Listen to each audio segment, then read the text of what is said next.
حضرت ابو ہریرہ رضی اللہ تعالیٰ عنہ سے روایت ہے کہ ایک شخص نے حضور اقدس صلی اللہ علیہ وآلہ وسلم سے دریافت کیا کہ میرے حسن سلوک کا سب سے زیادہ مستحق کون ہے؟ اس کے جواب میں حضور سرور کائنات صلی اللہ علیہ وآلہ وسلم نے فرمایا کہ تمہاری والدہ حسن سلوک کی سب سے زیادہ مستحق ہیں۔ سائل نے پوچھا پھر کون؟ آپ نے فرمایا تمہاری والدہ۔ اس نے پھر دریافت کیا کہ پھر کون؟ آپ نے فرمایا تمہاری والدہ۔ سوال کرنے والے نے عرض کیا کہ پھر کون؟ تو فرمایا تمہارا باپ۔ اس حدیث میں زیادہ مستحق ماں کو بتایا گیا ہے کیونکہ وہ حمل اور وضع حمل اور پرورش کرنے اور بچے کی خدمت کرنے میں لگے رہنے کی وجہ سے سب سے زیادہ مشقت برداشت کرتی ہے اور ضعیف ہونے کی وجہ سے حسن سلوک کی زیادہ مستحق ہے کیونکہ اپنی حاجتوں کے لیے کسب معاش نہیں کر سکتی۔ باپ تو باہر نکل کر کچھ نہ کچھ کر سکتا ہے، لہٰذا ماں کے درجے کے بعد باپ کا درجہ بہت افضل ہے، لہٰذا ان دونوں کو خوش رکھنا اللہ تعالیٰ کو خوش رکھنے کے برابر ہے۔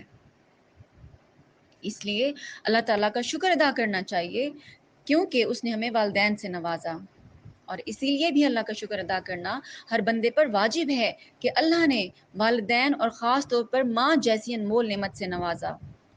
ماں اللہ تعالیٰ کی انمول نعمتوں میں سے ایک ایسی لازوال محبت کرنے والی نعمت ہے جس کا کوئی ثانی نہیں۔ اگر انسان کو سنبھالنے والی ایک ہستی عرش پر ہے تو فرش بھر بھی سنبھالنے والی ایک ہستی ہے، وہ ہے ماں۔ اگر عرش پر اللہ تعالیٰ نے انسان کی تقدیر لکھی ہے تو فرش پر بھی ایسی ہستی ہے جس کی دعا سے تقدیر بدل سکتی ہے، اور وہ اعلیٰ ہستی ہے ماں۔ اگر پوری دنیا دشمن بن جائے تو ایک دوست ہے، وہ یہ ایک دوست سب دشمنوں پر بھاری ہے، وہ دوست ہے ماں۔ اگر پوری دنیا درد دے تو اس درد سے نجات دلانے اور سمجھنے والی ماں ہے۔ اگر بندہ گمراہ ہو جائے تو گمراہی سے نکالنے والی بھی ماں ہے، اور اپنا ہر دکھ درد بھول کے اپنے بچوں کی خوشی سے خوشی ہونے والی ماں ہے، اور انسان کو سدھارنے والی پہلی درسگاہ ہے ماں۔ اللہ تعالیٰ نے ہمیں ایسی ماں جیسی نعمت دی ہے جس کی تعریف میں جتنا لکھا جائے اور جتنا پڑھا جائے وہ کم ہے۔ جسے اللہ تعالیٰ نے اپنی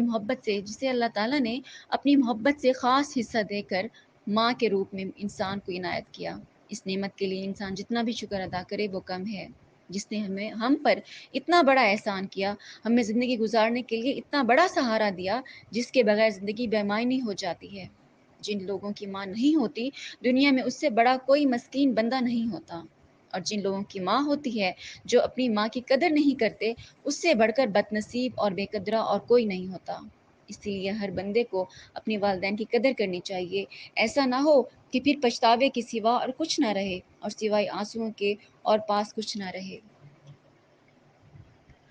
ہم انسان جتنا چاہے دکھی ہوں ماں کی گود میں سر رکھ کر سب دکھ درد بھول جاتے ہیں، اور دکھ برداشت کرنے کا ایک نیا حوصلہ ملتا ہے، اس کی ہمت سے دکھوں سے لڑنے کا حوصلہ ملتا ہے، اور یہ ہمارے لیے بہت ہے۔